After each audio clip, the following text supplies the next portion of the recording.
कर रहे हैं और मैं बदतमीजों के साथ बहस नहीं करूंगी। मैं बहुत सम्मान के साथ स्थिति हो गई है, मर्यादा में रहकर बात कीजिए।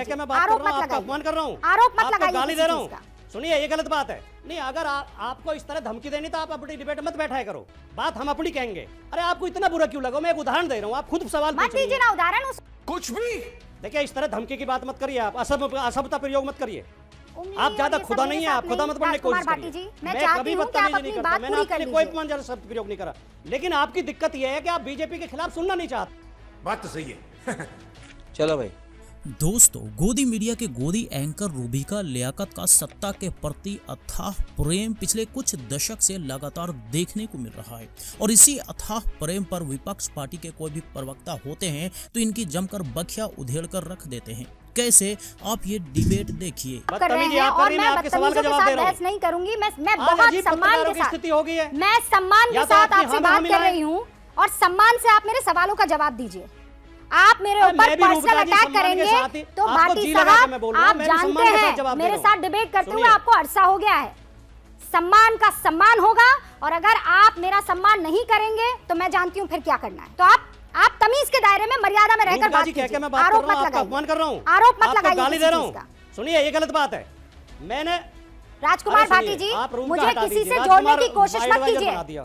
नहीं, अगर आपको इस तरह धमकी देनी तो आप अपनी डिबेट मत बैठाया करो, बात हम अपनी कहेंगे। नहीं, आप अपनी कहेंगे तो उसमें मैं नहीं आनी चाहिए। आप अपनी बात कहिए, उसमें रूबिका लियाकत नहीं आनी चाहिए। अपमानजनक शब्द किया है, व्यक्तिगत नहीं होंगे आप। अपनी बात कहिए, मैंने रोका नहीं है, पर अपनी बात में रूबिका लियाकत को मत लाना। आप आगे बढ़िए, बोलने तो एक बात और अपनी बात खत्म कीजिए, पर रूबिका लियाकत से दूरी बना के रखिएगा। मैं खत्म कर रहा हूँ, बिल्कुल मैं खत्म कर रहा हूँ। बिल्कुल आपने गलत तरीके से समझा। मैंने एक उदाहरण देकर बताया आपको। आपका नाम की जगह मैं अपना नाम रख देता हूँ। अगर राजकुमार भाटी एडवाइजर है तो पार्टी के नाम के पहले राजकुमार है। अरे आपको इतना बुरा क्यों लगा? मैं एक उदाहरण दे रहा हूँ, आप खुद सवाल मत दीजिए ना उदाहरण। उस उदाहरण को अपनी जेब में रखिए। चौधरी चरण सिंह हवाई, देखिए इस तरह धमकी की बात मत करिए, आप असभ्यता प्रयोग मत करिए।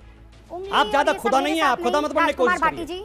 मुझे जो कहना था शालीनता से मैं बात कर रहा हूँ, मैं तरीके से आपको धमका क्यों रही हैं आप? क्या क्यों धमका रही हैं आप मुझे? मेरे नाम का इस्तेमाल करेंगे तो मैं आपको, अरे मैं भी समझा रहा हूँ आपको, मैं भी शालीनता से समझा रहा हूँ। हाँ जी, तो ये आपने यहाँ पर देखा कि रूबिका लियाकत कैसे चीख रही है, चिल्ला रही है, वो भी सिर्फ और सिर्फ एक उदाहरण देने भर से। बताइए, ऐसा ये गुस्सा जैसे मानो कि इनसे इनका गुर्दा मांग लिया गया हो। इतना चीखना चिल्लाना तो गुर्दा देने वाला व्यक्ति भी नहीं करता जितना यहाँ पर सवाल का जवाब सुन करके ये चीख चिल्ला रही है। मतलब कि चोट लगे तुझको तो दर्द मुझे होता है। दरअसल वही वाली कहानी यहाँ पर दिख रहा है कि भाटी जी ने भाजपा से क्या सवाल पूछ लिया, इनके पेट में दर्द होने लग गए और ऐसा दर्द होने लग गया कि चीखने चिल्लाने का ये सिलसिला जारी हो गया, जैसा कि आपने यहाँ पर देखा भी। और ना सिर्फ यहीं तक बल्कि आगे भी चीखने चिल्लाने का और धमकी देने का सिलसिला जारी रहा। कैसे, देखिए। वाह, मैं भी शालीनता से समझा रहा हूं। आप एक वाह करेंगे, आप मैं हमें तीन वाह कर सकती और हम चुप रहेंगे। हम आपस में उलझने के लिए यहाँ पर नहीं आए। ब्रेक करूं उससे पहले मैं कभी चाहती हूं कि आप अपनी बात पूरी कर लीजिए। कोई अपमानजनक शब्द प्रयोग नहीं करा। लेकिन आपकी दिक्कत यह है कि आप बीजेपी के खिलाफ सुनना नहीं चाहते। आप सुनिए, मैंने अच्छा वो टिक वाला उदाहरण अभी रूबिका लियाकत नहीं तो कौन दे रहा था? कौन दे रहा था? राजकुमार भाटी जी। शांतनु गुप्ता से जो सवाल पूछ रहा था वो कौन था? यहाँ कोई और आकर बात कर रहा था। देखिए, आप गलत, आप बिल्कुल गलत मेरे खिलाफ बोल रही हैं, आप मुझे गलत अपमानित कर रही हैं। मैंने आपके खिलाफ कोई असभ्य शब्द प्रयोग नहीं किया।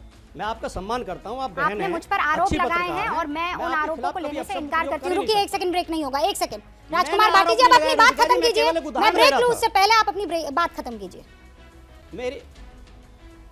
मेरी बात खत्म होगी। अब अगर आपको इतना बुरा लगा तो मैंने उदाहरण रूबिका का दे दिया, उसके लिए माफी चाहता हूं, लेकिन मैं एक उदाहरण दे रहा था, मैं अपना नाम रख देता हूं उसकी जगह। हाँ जी, तो ये चीखने चिल्लाने का सिलसिला आपने यहाँ पर देखा कि भाटी जी हर बार अपनी बात शालीनता से रखने की कोशिश कर रहे हैं, समझाने की कोशिश कर रहे हैं, बावजूद इसके ये गोदी एंकर ऐसे भड़की हुई है जैसे मानो कि इसे कोई मिर्ची लगा गया हो। और मिर्ची लगने के बाद जैसा चीखना चिल्लाना होता है वैसा ही कुछ इस गोदी एंकर में भी देखने को मिल रहा है। मतलब मोदी प्रेम, भाजपा प्रेम, सत्ता प्रेम इतना कूट कूट करके इनके अंदर भर गया है कि एक सवाल सत्ता के प्रति ये झेल नहीं सकते। एक सवाल का जवाब देना तो दूर की बात, एक सवाल ये पूछ तक नहीं सकते, इतनी इनकी हिम्मत नहीं। और अगर कोई पूछ ले तो फिर चीखने चिल्लाने का ऐसा ही सिलसिला जारी हो जाता है। बताइए, मात्र एक उदाहरण से इतना मिर्ची लग गया है, तो अगर सत्ता से कोई सवाल पूछ ले तो कितना मिर्ची लगेगा, इसका अंदाजा आप इसी से लगा सकते हैं। और ये तो सिर्फ अंदाजा लगाने की बात हुई।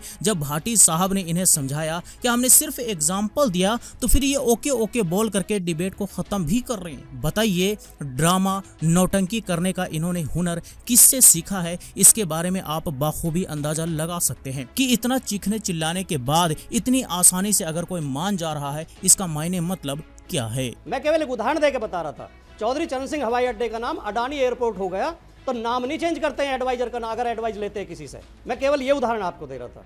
अगर समाजवादी पार्टी किसी से सलाह लेगी, प्रमोद कृष्णन से सलाह लेगी, तो पार्टी का नाम प्रमोद कृष्णन समाजवादी पार्टी नहीं रख देगी। मैं केवल ये उदाहरण दे रहा था, जो आपको बुरा लगा उसके लिए माफ़ी चाहता हूँ। हो सकता है मैंने शब्द जल्दी में प्रयोग कर दिया हो, लेकिन मेरी नीयत गलत नहीं थी और मैं आपको कोई अपमानित नहीं कर रहा था। थैंक यू भाटी जी। मजा आया।